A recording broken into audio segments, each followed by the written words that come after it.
I'm an intern here at CSI. I'm a tech intern at CSI. I'm an IT intern here at CSI. I'm a tech intern here at CSI. I am an intern here at CSI. I'm a tech intern here at CSI Companies. The culture at CSI on my first day was very welcoming and supportive. Everyone was telling me, hey, if you need anything, come to my desk, open door policy. It was just truly amazing. CSI overall for me means positivity and a place where I can ask a question, I know someone's going to answer it or be able to point me in the right direction. One of the main things I learned here was knowledge is not power, but implied knowledge is power. So a lot of the knowledge I was able to collect here was just really amazing. It wasn't really just about learning things about technology.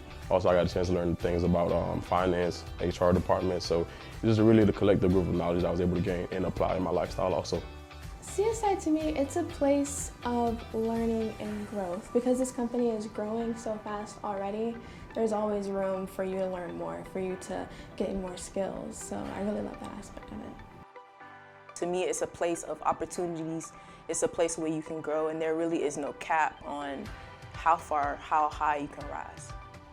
The first time I got a taste of like corporate America and the experiences that come with that, because again, I only know the classroom setting, just going to school and all that, so CSI has been like that gateway to the next step, so I'm thankful for that.